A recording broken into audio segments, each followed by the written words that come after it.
Aujourd'hui, les 3 premières puissances mondiales sont dirigées par des hommes tout-puissants ou qui aspirent à l'être. Et ils font des émules un peu partout dans le monde. Avec Trump, l'Amérique est-elle en train de basculer du populisme dans l'autocratie et l'illibéralisme? Y a-t-il une internationale des autocrates qui s'entraident et s'inspirent les uns des autres? Quel sort est réservé à l'Europe dans ce nouveau monde qui n'est pas fait pour les bisounours? De tout cela, nous débattons ce soir dans le club Le Figaro International.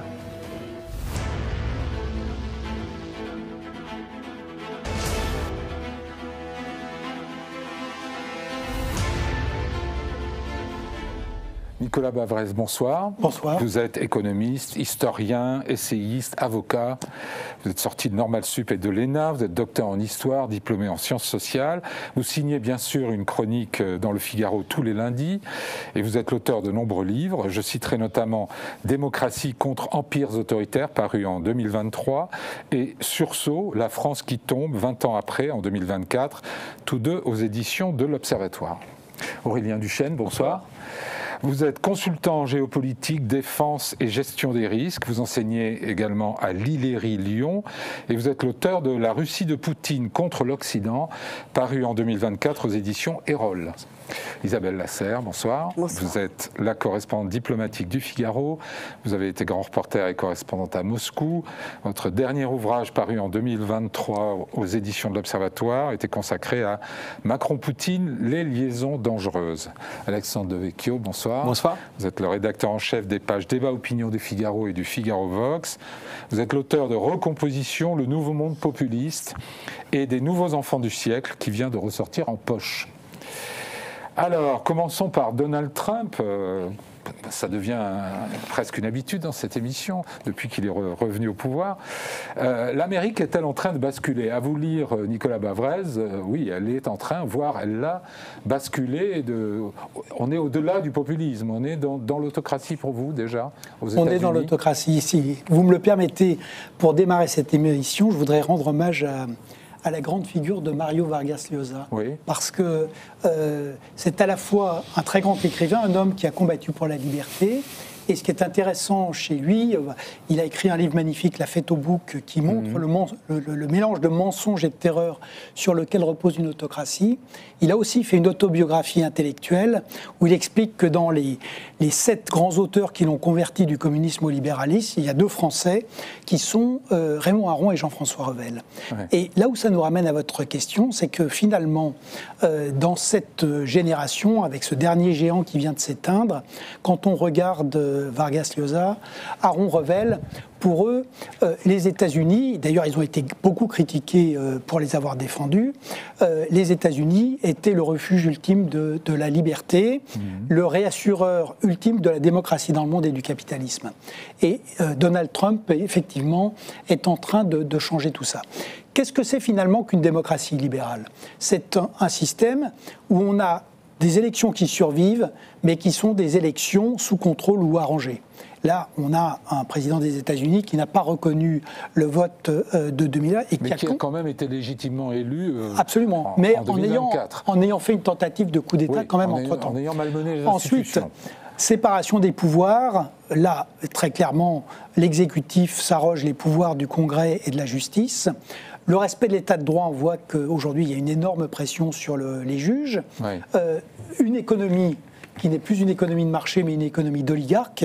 Et enfin, la volonté de contrôler l'université, la culture ou la science. C'est ce qu'on voit tous les jours. Et donc, si vous voulez, aujourd'hui, les États-Unis, et c'est une rupture énorme dans leur histoire, puisque c'est le seul pays du monde qui a été fondé depuis l'origine sur l'idée de liberté politique. Ce sont les seuls sur la planète. Et là, on a une cassure pour les États-Unis. Évidemment, compte tenu du poids des États-Unis, c'est une cassure pour l'ensemble du système mondial. Ça casse l'idée d'Occident et ça casse que ça ouvre des perspectives aux autres autocrates. Et évidemment, ça les désinhibe. Oui, parce que ce ne sont pas tellement des gens inhibés, a priori, au départ. Oui, mais vous voyez bien que le fait que les États-Unis maintenant reprennent à leur compte la logique impériale, la logique des zones d'influence, la logique du protectionnisme de bloc, récusent tous les principes de l'Amérique de 1945 qui ont organisé le monde, c'est-à-dire la souveraineté des nations, l'intangibilité des frontières, le respect des droits de l'homme. Alors Isabelle Lasserre appelle ça la poutinisation de l'Amérique. Alors, mais c'est aussi la validation, et vous voyez que tout le monde s'engouffre là-dedans. Pour Poutine, c'est un miracle, il a une guerre qui est très difficile, une économie qui souffre, une société qui se décompose. Il est remis en selle. La Chine allait mal économiquement. Elle va de nouveau retrouver de l'air technologiquement et avec le Sud et ses ambitions sur Taïwan sont réunies. Erdogan emprisonne en Bastille son opposant. Netanyahou à l'abri sur le coup. Voilà, et Modi, même chose vis-à-vis des musulmans à carte blanche pour les traiter vraiment comme des citoyens de deuxième zone, voire des non-citoyens. Donc on a cet impact pour l'histoire des États-Unis et pour le reste, du monde. Isabelle, sur la poutinisation à Washington, le fait que vous écrivez que Washington se comporte d'ores et déjà comme un allié de la Russie, ça c'est évidemment très nouveau. Oui, c'est-à-dire que Donald Trump est en train de servir à Vladimir Poutine un repas de roi, un repas de maître, en lui proposant sur un plateau absolument tout ce dont Poutine rêvait. Alors, c'est vrai que... Alors, moi, j'adhère à tout ce qu'a dit Nicolas Bavrez. Je suis pas sûre que ça tienne très longtemps. C'est-à-dire que il y a aussi quelque chose chez Donald Trump, c'est-à-dire qu'il est en train d'essayer. Il part du constat que la démocratie a trop de failles et qu'elle n'est plus efficace. Et ça, personne aujourd'hui ne peut le nier. Et il essaye de rendre son efficacité à la démocratie. Entre parenthèses, en balayant. De rendre son efficacité à la démocratie. En balayant certaines parties. Il emprunte ces méthodes aux autocrates. C'est vrai qu'il est aligné et qu'il voit le monde de la même manière que de nombreux autocrates, notamment dans en fait, le refus des alliances traditionnelles, la volonté de rompre avec le système international issu de 1945 qui a profité à l'Occident, qui a d'ailleurs été créé par les États-Unis.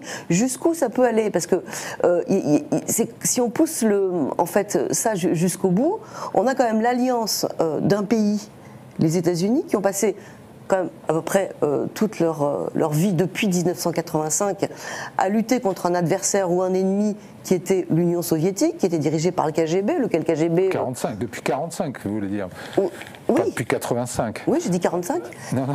J'ai dit 85 Oui. D'accord, depuis 1945, on est bien entendu. On a quand même du mal à pousser le rapprochement jusque-là, c'est-à-dire à imaginer le KGB et la CIA dans la même pièce à défendre exactement la même vision du monde.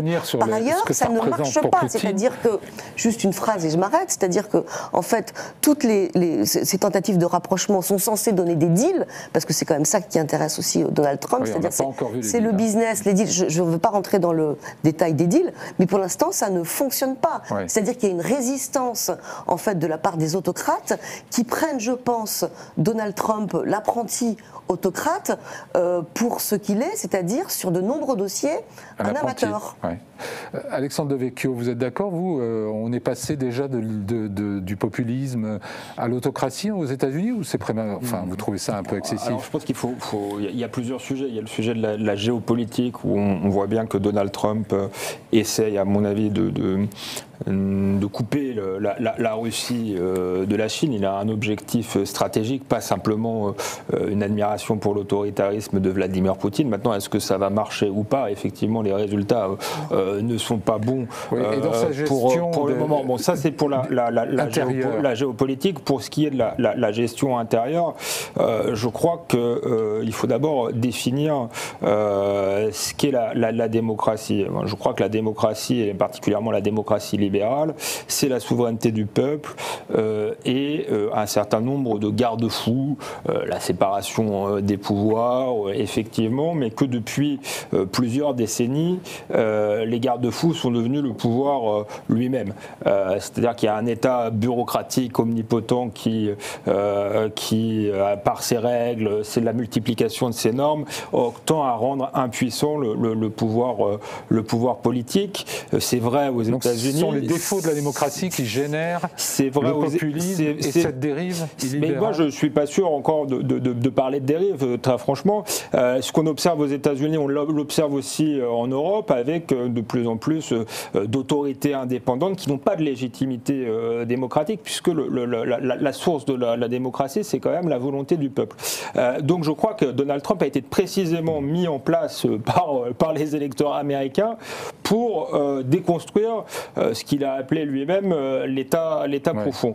C'est ce qu'il essaie de faire. Il a aussi dit, vous n'aurez plus besoin de voter. Je ne sais pas s'il va y arriver, je ne sais pas s'il est amateur et extrêmement brouillon ou extrêmement déterminé.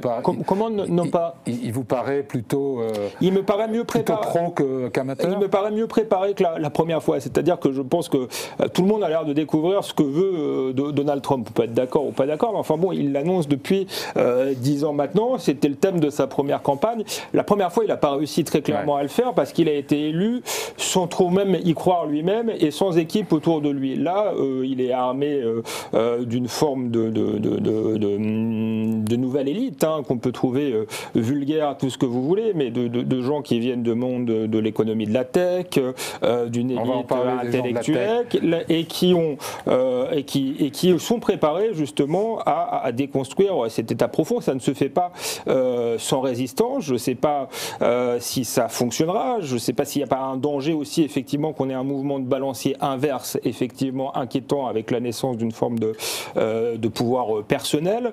Mais en tout cas, je crois que c'est cet objectif-là et qu'avant de parler d'illibéralisme, il faut aussi s'interroger peut-être sur des démocraties qui se sont coupées de plus en plus de leurs électeurs et où les représentants étaient en décalage avec les représentés. Aurélien Duchesne, dites-nous pourquoi Trump représente une aubaine pour Vladimir Poutine.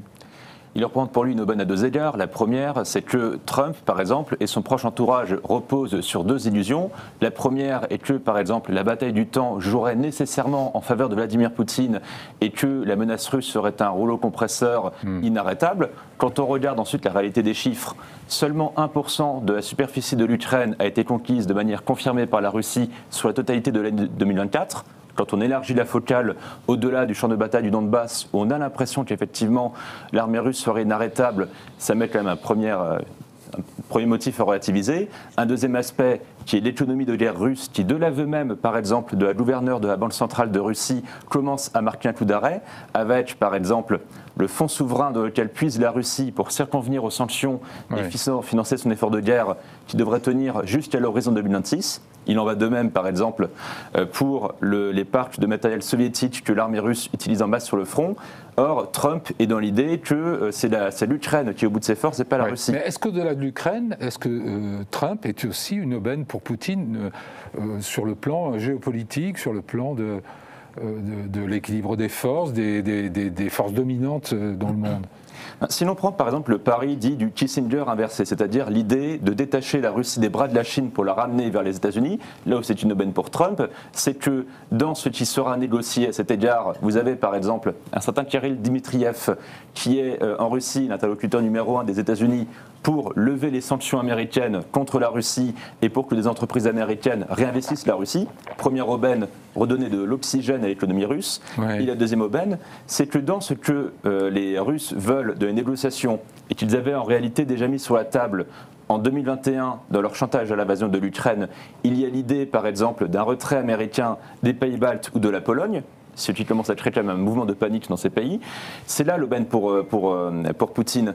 C'est qu'au-delà de l'éventuel cessez-le-feu qu'il aura signé en Ukraine et du fait, par exemple, de redonner à son industrie de guerre, à son armée le temps de se refaire, c'est qu'en attendant, il peut remettre sur la table des sujets qui étaient exclus des négociations par l'administration Biden et qui sont considérés par l'administration Trump comme des motifs de négociation. Le dernier d'entre eux étant bien sûr l'idée de transiger sur l'intégrité territoriale de l'Ukraine, quand vous avez aussi bien Keith Kellogg et Steve Witkoff, donc qui sont les deux envoyés officiels pour l'un, officieux pour l'autre, de Trump en Russie, les deux parlent déjà de céder des territoires ukrainiens à la Russie, ce qui serait en totale violation, évidemment, et du droit international et des engagements qu'avaient pris les Américains. C'est la dernière aubaine pour Poutine, c'est qu'il peut non seulement faire traîner les négociations, mais qu'il peut mettre encore une fois à l'agenda ce qu'il n'aurait jamais espéré évoquer avec Biden. Est-ce que Poutine se joue de Trump à vos yeux, Nicolas Bavrez? Clairement oui, il faut toujours juger en politique au résultat. Ouais. Donc pour l'instant, si on regarde Trump, parce qu'il a voulu aller très vite, mais il se trouve qu'on a déjà des résultats qui sont très rapides. Donc dans l'ordre international, il avait promis la paix en 48 heures. Pour l'instant, on a une intensification des opérations militaires en Ukraine et au Moyen-Orient, que ce soit à Gaza, au Liban ou en Syrie. Sur le plan intérieur, là aussi, l'économie américaine qui était sur une pente de croissance de près de 3% par an avec des gains de productivité, le plein emploi, la croissance est en train de s'effondrer, le chômage remonte et surtout, ce qui est jamais arrivé quand même, c'est qu'il a déstabilisé la dette souveraine des États-Unis. On est passé très très proche d'un crack obligataire. C'est d'ailleurs pour ça qu'il a changé complètement de direction. Et si vous voulez, c'est là où Trump n'est pas là pour l'éternité, mais le choc qui est créé là, la rupture, elle est irréversible. Ouais. C'est-à-dire que la confiance que le reste du monde libre pouvait avoir dans les États-Unis, à tort ou à raison, mais cette confiance, elle est absolument, elle est absolument cassée. Et pour répondre juste d'un mot à ce que à Alexandre Devecchio, la démocratie, évidemment, c'est le suffrage universel et la souveraineté du peuple, mais c'est aussi l'état de droit et une modération qui fait que la minorité accepte d'être gouvernée par la majorité et la majorité accepte de ne pas terroriser la minorité. On est d'accord. Aujourd'hui, j'ai rappelé qu'il devait y avoir un équilibre, mais est-ce que l'équilibre n'a pas été au détriment du suffrage universel ces dernières années ? Ce qu'on a aujourd'hui aux États-Unis, c'est vraiment une logique de peur qui s'introduit dans les... Et donc, oui, c'est très frappant. Et comme vous l'avez vu, Trump a déjà annoncé que peut-être il allait se présenter pour un troisième mandat, ce qui, normalement, ce que la Constitution interdit. Donc, si vous voulez, je l'ai rappelé au début, c'est-à-dire que tous les marqueurs sont là. Et donc, il faut... C'est pas parce que c'est plaisant, que c'est déplaisant qu'il ne faut pas le voir, le comprendre et en écho à ce que vous dites, il y a eu cet article dans Foreign Policy de Stephen Walt, qui est un professeur d'Harvard, et qui est titré « Comment ruiner un pays » en 5 leçons, en gros. Et les 5 leçons, c'est 1. S'entourer de loyalistes incompétents et flagorneurs. 2. Chercher des noises à autant d'alliés que possible. 3. Sous-estimer le patriotisme chez les autres. 4. Violer les normes, renier les accords et être imprévisible. 5. Saper le soft power, l'innovation et faire fuir les talents. Quand on lit ça et qu'on reconnaît, c'est évidemment tiré du playbook de Trump lui-même, est-ce que les populistes agissent contre leur peuple ?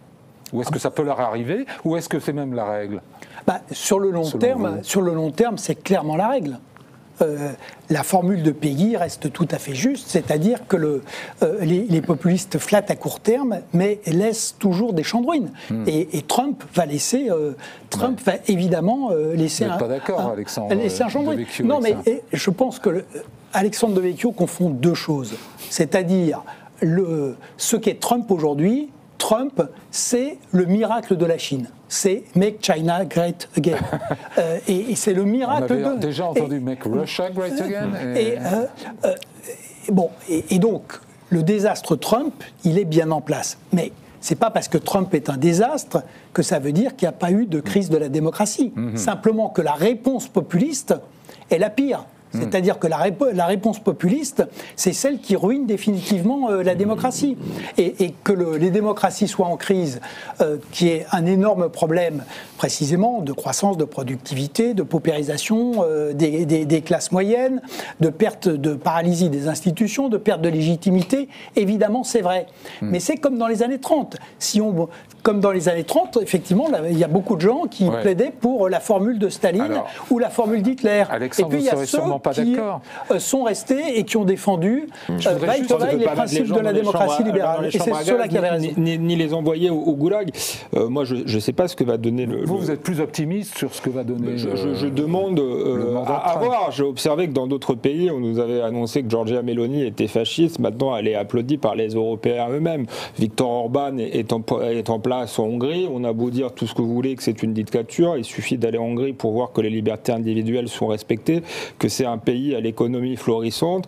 Et les peuples ont jugé, ont réélu Viktor Orban. Donc on verra ce que font... Avec des élections qui sont parfois sujettes à caution, non, pardonnez-moi. Il a eu toutes les oppositions contre lui réunies, une forme de super barrage républicain. Il a tout de même gagné. Donc il n'y a pas de...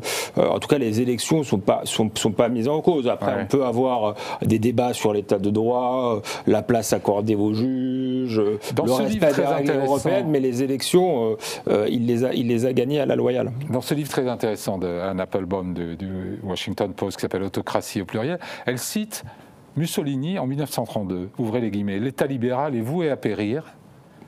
Toutes les expériences politiques de nos jours sont antilibérales. Ça évoque quand même quelque chose d'assez contemporain. C'est pour moi ce que dit Vladimir Poutine, qui a expliqué que la civilisation de l'Occident et que le moment du libéralisme était terminé. Mais d'ailleurs, quand vous posez la question en quoi Trump est une opportunité pour Poutine, moi j'en vois deux, mais de manière très très simple. Petit 1, il pense que ça va lui permettre de gagner la guerre en Ukraine et d'annexer une partie de ses territoires, ce qui jusqu'à aujourd'hui n'était pas possible. Et la deuxième raison, c'est qu'en fait il a trouvé dans l'intérieur du système libéral occidental le destructeur de ce système. C'est-à-dire que l'objectif de Vladimir Poutine, là c'est pas un jugement, c'est juste un fait, il le dit ouvertement, c'est de déconstruire l'ordre international. Il a des alliés comme les la Chinois Chine. d'ailleurs qui pensent que Trump est un agent du déclin, un accélérateur du déclin américain. Ils le font différemment. Et là, il a trouvé en Donald Trump quelqu'un qui va, en fait, qui scie la branche sur laquelle il est assis, parce qu'il va aider à la déconstruction de ce système, alors que peut-être que le système qui en sortira sera meilleur. Moi, je vois deux avantages à l'élection de Trump. Le premier, c'est que ça réveille l'Europe. Et le deuxième, c'est qu'il va peut-être nous débarrasser du wokisme, y compris en France. À part ces deux avantages, je pense effectivement que ça risque de se retourner. On parlera de l'Europe tout à l'heure. Juste un mot sur Poutine, Aurélien Duchesne. Ou même plutôt sur la poutinisation des États-Unis tout de même. J'apporterais quand même deux nuances à ce que c'était dit M. De Vecchio. Le premier, c'est quand vous regardez cette fois la préparation que vous évoquiez de l'administration Trump, on a vu leur niveau de préparation sur la guerre commerciale ou les négociations avec la Russie, certes, mais quand vous regardez le détail de ce qu'ils veulent faire pour contrevenir à l'état de droit et au contre-pouvoir, vous avez la remise en service de l'idée de l'exécutif trinitaire qui avait existé à la période de George Bush fils, par exemple, et qui vise, par exemple, à contourner le mieux possible le Congrès, qui vise aussi à contourner le mieux possible les juridictions indépendantes. On a vu enfin que le blanc-seing donné par la Cour suprême à Trump, qui l'a lavé de tout péché au niveau judiciaire avant sa réinstallation au pouvoir et qui lui a permis ensuite d'effacer définitivement les stigmates du 6 janvier 2021. Le 6 janvier 2021, dont on avait dit que c'était une preuve de la résilience, du civisme et des contre-pouvoirs aux États-Unis, on voit aujourd'hui à quel point toute cette leçon a été oubliée. Et on voit surtout, quand vous regardez que 40%, selon l'étude d'un think tank américain, de la population américaine, dont les 2/3 des républicains, des électeurs républicains, adhèrent à l'idée qu'il faut un homme fort désormais qui puisse s'affranchir au nom de l'efficacité, de rendre la démocratie plus efficace, de s'affranchir de contre-pouvoirs. On voit que malgré tout, malgré la société civile américaine et malgré la force des institutions, on en arrive à des niveaux de remise en cause des institutions qu'on n'avait jamais vu, peut-être depuis l'époque des débats sur les droits civiques des années 60. C'est excessif à vos yeux, Alexandre Devecchio, de s'alarmer d'une remise en cause comme ça de l'avènement de l'homme fort. Il faut être toujours vigilant, mais moi j'ai été très inquiet ces dernières années de gens qui ont semblé parfois s'approprier les institutions pour jouer contre encore une fois, contre la volonté du peuple. Nos dirigeants en Europe sont élus régulièrement, ils changent. Quand Ursula von der Leyen menace d'annuler des élections... Von der Leyen, c'est le bouc émissaire parfait. Elle est choisie par les chefs d'État et de gouvernement et elle ne dirige pas... Peut-être, mais c'est un système qui est malsain de choisir quelqu'un pour exercer le pouvoir sans avoir à défendre son point de vue de manière démocratique, c'est quand même inquiétant. D'annoncer... Mettre von der Leyen au même niveau que Trump, c'est honnête? Mais c'est pas ce que je dis. Je vous dis que quand von der Leyen menace d'interdire des élections en Allemagne parce que le résultat ne lui plairait pas, c'est inquiétant pour la démocratie. Il y a eu un fait quand même majeur en Europe, l'annulation d'élections en Roumanie. On en a assez peu parlé. On a parlé d'élections annulées quand même à cause de comptes TikTok. Il suffit de réfléchir 2 minutes. Combien il y a de personnes qui sont sur TikTok en Roumanie? Est-ce qu'ils sont en âge de voter? Est-ce que ça suffit pour annuler une élection sans en discuter? Il y avait peut-être d'autres raisons, mais en tout cas, les défenseurs de la démocratie ne m'ont pas convaincu. 100 000 faux comptes TikTok ont été démantelés en Roumanie. Donc l'histoire de la Roumanie, c'est en fait... 100 000 faux comptes TikTok, est-ce que ça suffit à annuler une élection? En tout cas, ça a suffi à faire d'un candidat qui était totalement inconnu le numéro 8 en popularité, numéro 8 mondial en popularité sur TikTok. Donc ça a transformé en quelques jours quelqu'un que personne ne connaissait pas à un possible et par ailleurs, c'est pas Madame von der Leyen qui a remis en question les élections. Là, c'est quand même une tentative directe de la part de la Russie de choisir qui doit gouverner un pays européen. Donc ça, c'est quand même inquiétant. Est-ce qu'il y a une entraide? Est-ce qu'il y a des intérêts objectifs partagés par les différents autocrates dont on a parlé, qui peuvent être à Belgrade, à Budapest, au Salvador? On a vu M. Bukele dans le bureau ovale hier, qui fait le travail de garde-chiourme en fait qu'attend Donald Trump. Bukele, il avait dit au lendemain de l'élection de Trump sur Twitter: je suis certain que vous ne comprenez pas pleinement la bifurcation de la civilisation humaine qui a commencé hier. Alors, dans l'hyperbole, là, on y est quand même. Est-ce que tous ces gens ont des intérêts objectifs en commun, Nicolas Bavrez? Alors, ils ont en tout cas une structure mentale et des objectifs qui sont communs. Est-ce que c'est des alliances stratégiques? Pas toujours.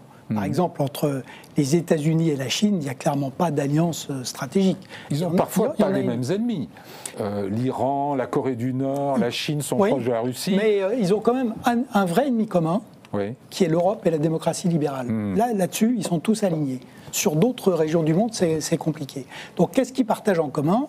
C'est cette logique de l'homme fort, le refus de l'état de droit des contre-pouvoirs et une logique impériale, et cette idée que la force prime le droit, à l'intérieur comme à l'extérieur. À l'intérieur, tous les moyens sont bons. On est bien tous d'accord que le narcotrafic est quelque chose qui corrompt, ruine les nations, qu'elles soient démocratiques ou pas. Ensuite, est-ce que ça justifie de faire des procès par 500 personnes à la fois, comme le fait M. Bukele, de mettre des dizaines de milliers de gens en prison à vie, donc sans vrai procès? Oui, plus de 80 000. C'est-à-dire toute personne tatouée au Salvador exactement, et que est en prison. Est-ce que la réponse des démocrates doit être simplement M. Bukele n'a pas respecté les règles de droit? Moi, je veux bien, mais on a un problème en ce moment même avec le narcotrafic en France. On va se contenter de dire on continue comme ça, ou on va se dire on va faire évoluer les règles de droit, les durcir, affronter les juges européens. Vous n'êtes pas tatoué, ça c'est clair, parce que sinon vous diriez pas ça. Je dis simplement que Bukele a approuvé par la majorité de la population du Salvador. Oui, il faut reconnaître en effet qu'il produit des résultats. Incontestablement, en termes il y a une dérive autoritaire que je ne souhaite pas pour mon pays, mais je pense qu'il faut toujours s'interroger sur les causes de ce plébiscite et pour le coup, de sur dérive dictatoriale, autoritaire, claire. L'efficacité, c'est l'argument selon lequel la fin justifie les moyens. La fin ne justifie pas tous les moyens, mais parfois la classe dirigeante qui nous a dirigés depuis des décennies, c'est pas assez soucié de la fin. Et je pense trop des moyens. Et trop des moyens. Nicolas Bavrez. Entre les deux systèmes, le système de l'impuissance généralisée et effectivement de l'immunité pour les gens qui sont les plus violents dans une société. Et le système où on incarcère massivement, c'est aussi le règne de l'arbitraire, puisque par exemple... Tous les gangsters étant tatoués, par exemple, dans le pseudo-gang vénézuélien des expulsés de Donald Trump, il y a par exemple un pauvre homme qui était le mari d'une Américaine, qui n'a rien à voir avec quelque gang que ce soit, et qui est emprisonné à vie comme les autres, et avec M. Bukele qui a dit qu'il ne sortirait pas plus que les autres. Donc, entre ces deux systèmes, il y a une chose qui est très simple, qui s'appelle la raison politique. Et si vous regardez aujourd'hui, on va parler un peu de l'Europe, regardez l'Europe du Nord. L'Europe du Nord, c'est une région où on n'a pas sacrifié l'état de droit, où on contrôle l'immigration, où on intègre les gens qui sont sur place, et où on obtient des résultats contre la violence, que ce soit la violence des gangs, où par ailleurs le narcotrafic, pour l'instant, est à peu près sous contrôle. Donc ça veut bien dire qu'aujourd'hui, on peut tout à fait être compétitif économiquement, on peut être solidaire, on peut faire de l'innovation, on peut faire de la transition climatique et on peut réarmer face à la Russie sans tomber dans l'autoritarisme et dans le populisme. Et d'ailleurs, on a de bien meilleurs résultats que chez les populistes. Il y a un aspect qui m'intéresse, peut-être on peut l'aborder par la Russie. Est-ce que la corruption et la kleptocratie sont des enfants naturels de l'autocratie ? S'agissant du régime poutinien, ce sont les génitrices, bien sûr, parce qu'on l'oublie souvent. Poutine n'est pas venu par acclamation populaire. Il a été mis en place quand même par une oligarchie, par Berezovski notamment, pour en faire le faux-nez de l'entourage d'Eltsine et pour donner un visage populiste pour masquer cette kleptocratie. Une erreur d'ailleurs qu'on fait sans doute. Enfin là maintenant, on est loin après Yeltsin, je veux dire. Maintenant, elle est plus assumée. Il n'est plus un faux-nez. Mais ce que je dirais justement, c'est qu'une erreur qui a été faite par beaucoup de dirigeants occidentaux a été d'estimer que ce qui dominait chez Poutine, c'était justement la kleptocratie, les intérêts économiques. C'est ce qui a conduit sans doute à sous-estimer la part de l'idéologie que je creuse dans mon ouvrage dans le régime Poutine et la sincérité entre guillemets du projet poutinien, de son impérialisme et de sa volonté de... C'est secondaire la kleptocratie dans les autocraties. Juste en un mot, il y a l'autre exemple récent chez Trump qui est ahurissant quand même. Le tweet où il dit acheter des actions 3 heures avant l'annonce de... Ça, c'est un délit d'initier, une manipulation de cours caractérisée. Qui n'est pas encore avéré parce qu'on ne sait pas qui a acheté, qui a vendu. On commence à savoir, et effectivement, il y a beaucoup de proches de... Et ça, par ailleurs, il est couvert par l'immunité qui a été accordée par la Cour suprême. Mais ça, si vous voulez, ça, c'est de la kleptocratie caractérisée. Il y a un autre aspect que vous soulignez dans votre livre, c'est la pauvreté du discours. Voilà. Et il me semble que c'est peut-être aussi un point commun, non des gens qui s'expriment de manière très très simple, ce qui peut être une qualité. On l'a beaucoup décrit chez Trump, évidemment, le fait qu'il parlait comme l'américain de la rue. On a même vu un appauvrissement de son langage et de sa sémantique par rapport aux années 80. Comme quoi, il y a aussi sans doute une stratégie à cet égard. Mais si on prend le cas du régime poutinien et de ses émules en Europe, ça s'articule sur une pauvreté du langage et aussi de la pensée. Le penseur officiel, entre guillemets, du régime russe désormais, Ivan Ilyin, qui était un penseur qui, pour présenter le personnage, avait quand même applaudi la prise de pouvoir d'Hitler en Allemagne et présenté Mussolini et Franco comme des modèles, pour situer quand même le genre de personnages qui sont des uns et des manuels scolaires en Russie, eh bien cet Ivan Ilyin, là où c'est une pensée politique et populiste pratique, c'est que lui, il pense l'action politique sur des principes simples. L'idée, pour le citer, qu'il faut une dictature nationale patriotique, c'est ces termes fermes. Et enfin, la réussite sans doute du modèle poutinien de ces émules jusqu'en Europe, c'est que c'est quelque chose qui est un peu comme le chat de Schrödinger, qui parle aussi bien à un public européen qui voyait dans la Russie le bastion des valeurs traditionnelles européennes, et ça parle aussi bien au fameux Sud global, que Poutine qualifierait de majorité mondiale, dans l'idée que la Russie est le porte-étendard tiers-mondiste, comme la Chine de Mao hier, face à des pays comme la France. C'est ça, je dirais, cette force aussi du poutinisme, c'est son caractère polysémique qui repose sur le fait qu'il soit extrêmement simple et qu'il soit, entre guillemets, bankable pour toutes les audiences, y compris chez nous. Oui, Isabelle Lasserre. Non, je sais pas. Ça fait longtemps que je couvre la Russie et autant je trouve que Trump s'exprime de manière assez caricaturale, autant je pense que c'est pas du tout le cas de Vladimir Poutine. Et le fait, je pense que sa pensée, au contraire, est totalement structurée. Quand on lit ses discours, oui, mais pas forcément. Je suis désolée. Pas forcément exprimé de manière très sophistiquée. Qu'on soit pas d'accord avec lui. C'est une chose, mais dans ses discours, je vois pas en quoi. Et sur la Russie, il y a un autre argument, c'est la sophistication des stratégies de désinformation. Mais oui, alors quand on regarde le résultat, je pense que c'est le contraire. La France en a beaucoup souffert en Afrique, et quand on regarde l'intelligence de la guerre hybride qui est menée contre l'Europe, c'est redoutablement efficace. Et ce sont des stratégies qui sont très élaborées, très sophistiquées. Bien sûr. Et en plus, franchement, enfin, je ne suis pas une amie de Vladimir Poutine, mais on peut quand même, je veux dire, lui reconnaître de n'avoir jamais varié d'objectifs. Alors oui, c'est effectivement les avantages du temps long. Il a toujours voulu la même chose. C'est très rationnel. On dit toujours, il est absolument, c'est l'opposé de Donald Trump dans l'imprévisibilité. C'est-à-dire qu'en fait, il suffit de lire tous les discours de Poutine lui, depuis qu'il est arrivé au pouvoir. Il fait ce qu'il dit. Exactement, il fait ce qu'il dit, il dit ce qu'il fait. On dit que Trump fait aussi ce qu'il dit. Oui, mais Trump change d'avis. Poutine ne change jamais d'avis. Trump, le lundi, met des droits de douane et le lendemain, il les coupe de 50%. Est-ce qu'il n'y a pas un autre point commun, c'est de cette prétention à incarner le bien contre le mal dans le discours de Poutine, oui, alors ça, excusez-moi, mais c'est aussi la prétention c'est la prétention de tous les courants politiques, c'est-à-dire que la démocratie prétend aussi incarner le bien et mais il y a une diabolisation de l'adversaire qui n'est pas quand même aussi forte dans les démocraties. C'est comme chez Orwell et Big Brother, il y a une corruption du langage et de la réalité. Quand Big Brother dit la guerre c'est la paix, l'ignorance c'est la force, la liberté c'est l'oppression. C'est exactement ce qu'on retrouve quand on regarde Vladimir Poutine. On l'a vu encore avec les frappes sur Soumy. Quand il frappe évidemment des civils, il n'y a que des civils dans un. Il explique que bien sûr c'était une cible militaire parce que et donc il y a un retournement, une corruption du langage qui est complète à l'intérieur effectivement d'un système qui est un système totalement manichéen. On en revient toujours à la base.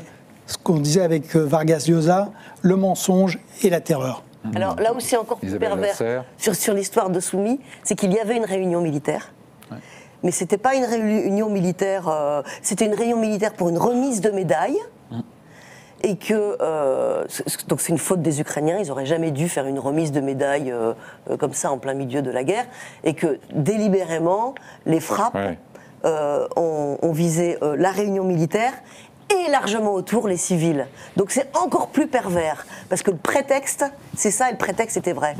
C'est quand même ennuyeux, moi je trouve, et c'est pour ça que le débat est compliqué, de mettre sur le même plan Vladimir Poutine et Donald Trump, je pense.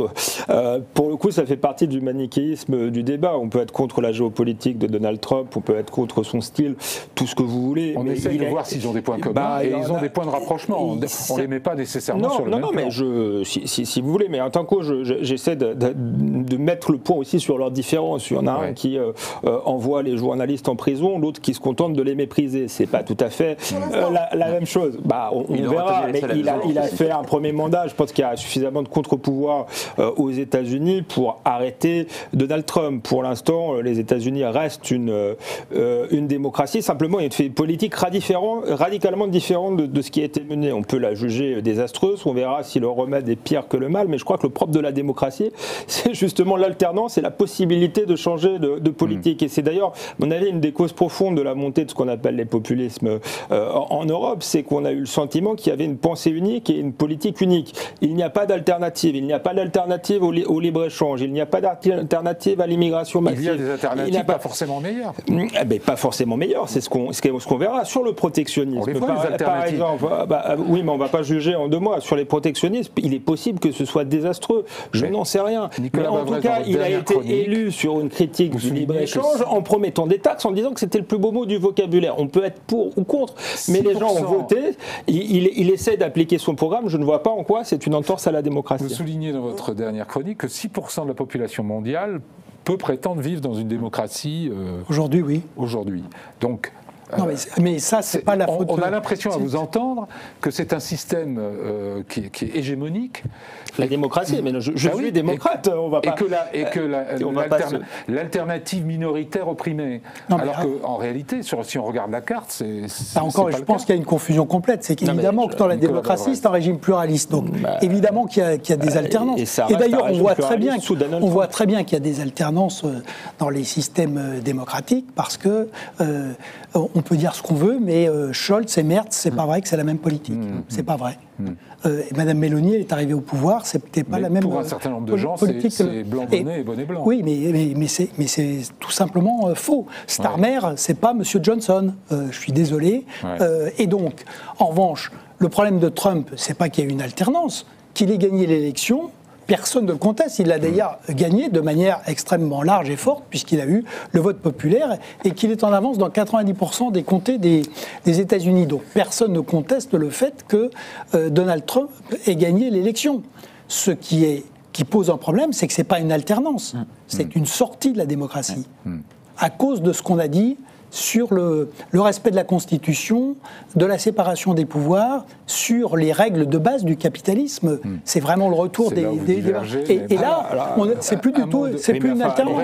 Les juges existent encore aux États-Unis, les médias existent et critiquent très très largement Donald Trump. Donc je ne vois pas en quoi, pour le moment, il a remis en cause ces règles. Quant aux règles du capitalisme, je ne savais pas que le libre-échange et le capitalisme tel qu'il est mené en Europe faisait partie des règles en Europe et en Occident, faisait partie des règles de la démocratie, qu'on ne pouvait pas mettre en place une politique protectionniste. C'était interdit par la démocratie. C'est pas le protectionnisme, mais c'est ce qu'on disait sur le retour des barons voleurs. Le fait d'avoir, par exemple, l'homme le plus riche du pays qui restructure l'État et qui, alors que ce sont des compétences du Congrès, ferme des agences, licencie quand même plus de 100 000 fonctionnaires alors qu'il n'a aucune compétence, aucun droit de le faire, ou que ce soit qui fait des coupes budgétaires à tort et à travers, y compris sur la... Ça c'est un vrai problème de conflit d'intérêts. Pour aller doublement dans le sens de Nicolas Bavrez, la démocratie libérale inclut aussi les libertés économiques et celles du fonctionnement régulier de l'état de droit dont on parle tant.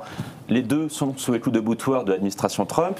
Il y a la question très récemment avec les tarifs commerciaux d'un délit d'initié à grande échelle qui aurait été celui de l'administration Trump. Trump lui-même, qui dans le bureau ovale complimente le fait que certains de ses proches se soient enrichis et que d'autres aient été visiblement au courant à l'avance des futures annonces en termes de tarifs commerciaux.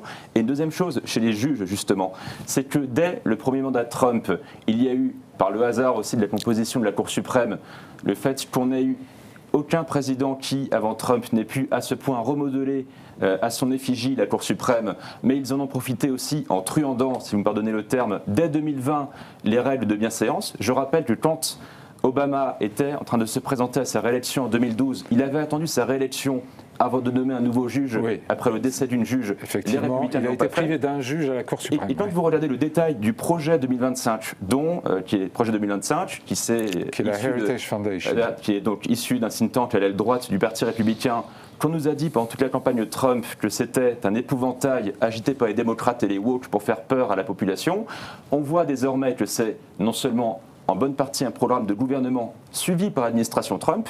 On le voit dans les travaux d'Elon Musk et de son département d'efficience gouvernementale. Et dans les programmes de cet agenda 2025, il y a l'idée, par exemple, de faire en sorte que la Cour suprême puisse définitivement faire basculer le pays dans une pérennisation en fait, du programme MAGA de Trump.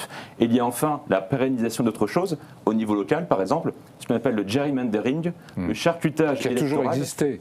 Qui a toujours existé, mais qui a explosé depuis 2013 parce qu'un arrêté de la Cour suprême, sous Obama pour le coup, a avalisé ce genre de pratique. En Floride, en Louisiane, au Texas, ça a explosé et ça pose des questions de l'accessibilité au vote. On a beaucoup de reproches à faire aux Américains en ce moment. Je voudrais qu'on écoute un Américain qui fait des reproches aux Européens.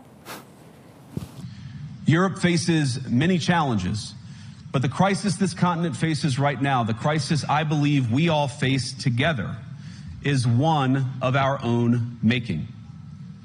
If you're running in fear of your own voters, there is nothing America can do for you.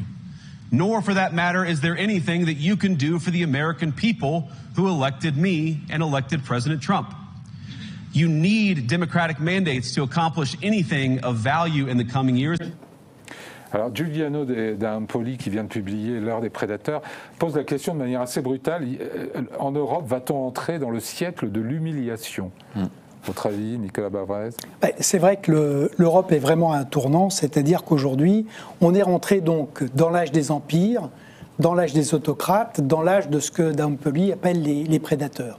Donc, pour l'Europe, le choix est très clair. Soit elle devient une proie, il ne faut surtout pas qu'elle devienne un prédateur, ce que font aujourd'hui les États-Unis.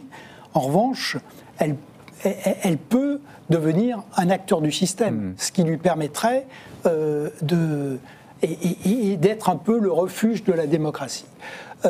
Donc c'est un moment un peu clé.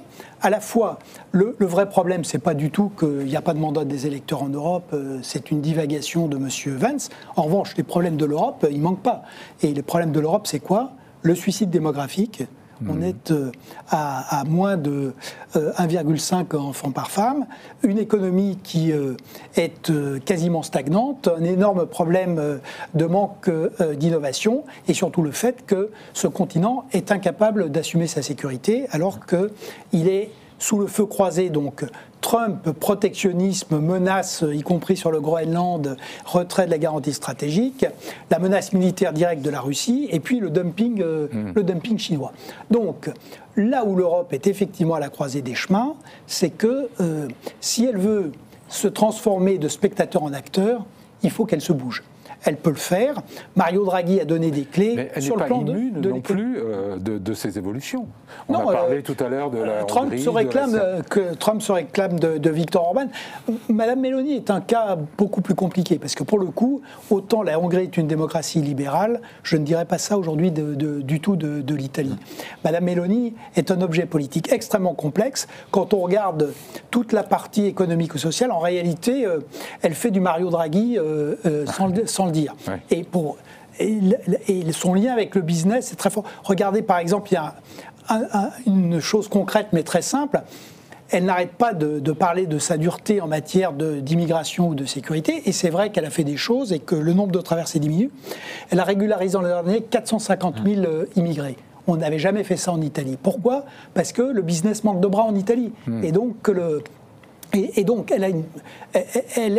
est beaucoup plus complexe. Mais donc la réalité de l'Europe, c'est qu'il faut se bouger beaucoup sur la compétitivité. Il faut effectivement débureaucratiser. Et il y a urgence. Il faut utiliser notre épargne, au lieu d'envoyer 300 milliards par an aux États-Unis, il faut l'utiliser chez nous, à la fois pour réindustrialiser, pour faire de l'innovation, pour faire du réarmement, et puis justement, il faut réarmer face à Poutine. Mais ça, c'est pas le travail de l'Union européenne, c'est le travail des États, et c'est pour ça qu'il faut faire un directoire des grands États. Qui sont sur la même longueur d'onde, parce que tous ne le sont pas. Isabelle Lasserre, l'Europe est par nature divisée. Une partie des dirigeants européens sont attirés par le modèle américain ou... Je pense que le seul moyen pour que l'Europe ne soit pas au menu des prédateurs, en évitant de devenir elle-même un prédateur, c'est à la fois de se renforcer militairement, mais aussi de résoudre des questions internes en fait, aux démocraties européennes qui, pour l'instant, sont restées complètement tabous. C'est-à-dire que si on ne met pas le sujet de l'immigration sur la table et qu'on ne freine pas l'immigration massive en Europe, on ne peut pas diminuer la division des pays européens. Et on ne peut pas faire obstacle aux élans populistes qui se manifesteront dans tous les pays. Si on ne rend pas la démocratie plus efficace, si on n'efface pas cette impression que tous ces pays sont gouvernés par des élites au mépris en fait de la manière dont les peuples font peut-être différemment, je pense qu'on n'y arrivera pas. Donc je pense qu'il faut vous voyez Trump comme une incitation à faire mieux. Ouais, c'est pas un repoussoir. Est-ce que c'est pour les... Je pense qu'il faut surtout éviter d'avoir la même réponse que celle de Donald Trump. Moi, je pense que c'est une catastrophe pour les États-Unis et en plus une catastrophe pour le monde. Si on ne veut pas devenir comme ça et si en même temps on ne veut pas être dévoré, il va falloir pouvoir se projeter comme puissance à l'extérieur, mais aussi se projeter comme puissance à l'intérieur et enfin se pencher sur nos faiblesses que pour l'instant dont pour l'instant on refuse de parler ouvertement. Alexandre Il faut faire les deux en même temps. Alexandre Devecchio, la leçon de démocratie de Vance vous paraissait pertinente et justifiée ?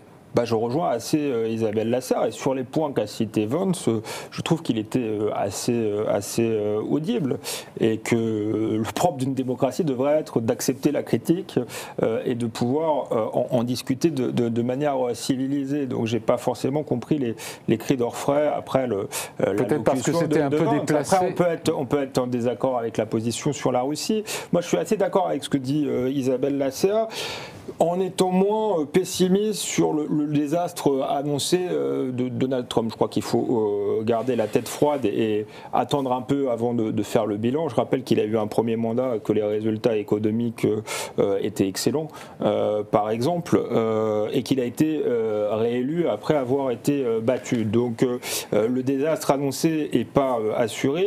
Et par ailleurs, vu l'état de faiblesse de l'Europe, moi je rêverais d'une Europe forte, souveraine, qui n'ait besoin de personne dans le monde. Et il se trouve que c'est pas le cas, qu'on a accumulé beaucoup de retard, que même dans le cas de la guerre en Russie, on a expliqué qu'on allait réarmer au début de la guerre. On en est au même point à expliquer la même chose au bout de 3 ans. Donc vu notre état de faiblesse, écarter d'un revers de main l'allié américain parce que la figure de Donald Trump ne nous plaît pas. C'est plutôt lui qui prend ses décisions. Pour le moment, effectivement, c'est lui, mais je pense, moi, que la situation n'est pas définitive, que Donald Trump a un véritable adversaire, c'est la Chine, qu'il brise tous les codes, qu'il renverse la table parce qu'il pense que comme ça il va obliger justement les Européens à se bouger et à avoir des deals. Je ne sais pas si ça va fonctionner ou pas, mais je pense que dans quelques temps, il tendra la main pour des accords commerciaux avec l'Europe en échange d'une forme de protectionnisme global contre la Chine. Donc je pense qu'il ne faut pas exclure les États-Unis tout de suite de l'équation. Il ne faut pas être naïf. Sur les droits de douane, il faut se préparer à riposter. Il faut se préparer à être maître de notre propre destin.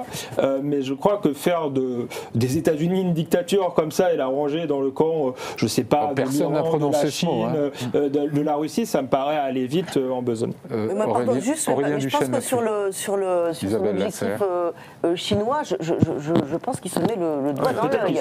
C'est-à-dire que d'abord, les Chinois, c'est le temps long, et Donald Trump, même avec un 3e mandat, ce sera toujours quand même le temps court, et ça les Chinois ne supportent pas.